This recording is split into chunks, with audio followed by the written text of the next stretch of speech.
दिवाली की वो खौफनाक रात, जब लोग यह तो जानते हैं कि दिवाली जगमगाती रोशनी और लाइट्स का त्योहार है, पर जो ज़्यादातर लोग नहीं जानते वो ये है कि दिवाली की रात अमावस्या की रात होती है और हर अमावस्या की रात काली शक्तियाँ सबसे ज़्यादा ताकतवर होती है। लेकिन 19 साल का सुमित इस बात से अनजान था। वह अपने दोस्त विजय के साथ दिवाली की रात सड़क पर घूम रहा था। तभी विजय की नज़र मंदिर के पीछे एक सुनसान से घर के पीछे गई। वहाँ एक सुंदर लड़की लाल साड़ी पहने दिया जला रही थी। विजय सुमित को लेकर उस घर के पास चला गया। जैसे ही दोनों वहां पहुंचे, उन्होंने देखा कि पूरा घर दियों से सजा था। उन्हें बालकनी में खड़ी वह सुंदर लड़की नजर आई। उसने फिर वही मन लुभाने वाली मुस्कान देकर उन दोनों को अंदर बुलाने का इशारा दिया। घर अंदर से उतना ही खूबसूरत सजा हुआ था जितना कि बाहर से। मेज पर खाने के लिए अलग अलग चीजें रखी हुई थी। सुमित मेज से एक लड्डू खाकर खाने लगा। उसके हाथ से गलती से वह नीचे गिर गया।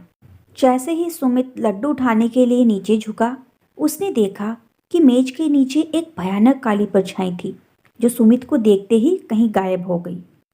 सुमित जैसे ही विजय को यह बताने के लिए ऊपर उठा, उसने देखा कि विजय सीढ़ियों के ऊपर खींचा चला जा रहा था। सुमित बेहद घबराने लगा था। फिर अचानक घर में पायल की आवाज़ें आने लगी, जैसे कि कोई लड़की एक कमरे से दूसरे कमरे में जा रही हो। सुमित डरते डरते पीछे मुड़ा तो उसके ठीक सामने वही सुंदर लड़की खड़ी थी और उसे देखकर मुस्कुरा रही थी। पर इस बार सुमित को वह मुस्कान मन लुभाने वाली नहीं, बल्कि बेहद डरावनी लग रही थी। अचानक घर की सारी लाइट्स बंद हो गई। वह घर धीरे धीरे एक खंडहर में बदल गया। वह लड़की अब भी सुमित को देखकर मुस्कुरा रही थी।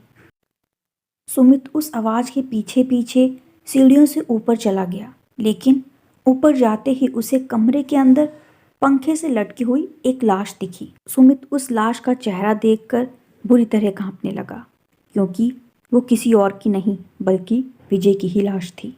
अचानक लाल साड़ी पहनी हुई उस लड़की के बाल सफ़ेद और लंबे होने लगे और आंखें एकदम लाल पड़ गई और चेहरा एकदम डरावना हो गया था। सुमित उसे देखकर एकदम सुन पड़ गया था। वह लड़की हाथ में चाकू लिए सुमित की तरफ बढ़ रही थी। सुमित ने किसी तरह अपना होश संभाला और बिना कुछ सोचे सीधा घर से बाहर भागा, लेकिन वह लड़की अभी भी सुमित के पीछे पीछे आ रही थी। वह लड़की सुमित को मारने के लिए अपना हाथ उसकी तरफ बढ़ाया, लेकिन सुमित तब तक बाहर निकल गया था। उसने जल्दी से घर का दरवाज़ा बाहर से बंद कर लिया। वह लड़की उस दरवाजे को अंदर से बहुत ही तेज से ठोक रही थी, लेकिन अचानक ठोकने की आवाज़ बंद हो गई और फिर सुमित को उस लड़की की चीखने की आवाज़ सुनाई देने लगी, जैसे वह उस घर के अंदर कैद हो गई हो। सुमित वहाँ से जल्दी से निकला और अपने घर जाकर चुपचाप सो गया। अगली सुबह जब सुमित उठा तो उसकी माँ ने बताया कि उसका दोस्त विजय कल रात से लापता है। तब सुमित ने पूरा किस्सा अपनी माँ को बताया। माँ ने उससे कहा कि कई साल पहले दिवाली की रात एक लड़की ने उस घर में आत्महत्या की थी। तब से उसकी आत्मा उसी घर में भटकती रहती है। किसी को कभी पता नहीं चल पाया कि उसने आत्महत्या क्यों की थी और उस घर में कोई भी नहीं जाता है। यह बात सुनकर सुमित पूरी तरह हिल गया। वह ये यकीन करना चाहता था कि जो भी उसके साथ हुआ वह एक बुरा सपना था। पर उस रात के बाद उसका दोस्त विजय कभी वापस नहीं आया और सुमित को आज भी दिवाली की वो खौफनाक रात और उस लड़की की भयानक चीखें सोने नहीं देती। तो दोस्तों, आज की कहानी के लिए बस इतना ही। मिलते हैं बहुत ही जल्द अगली कहानी के साथ। तब तक के लिए चैनल को सब्सक्राइब कर दे और कहानी को लाइक कीजिए और अपने दोस्तों के साथ शेयर करना ना भूलें। बाय।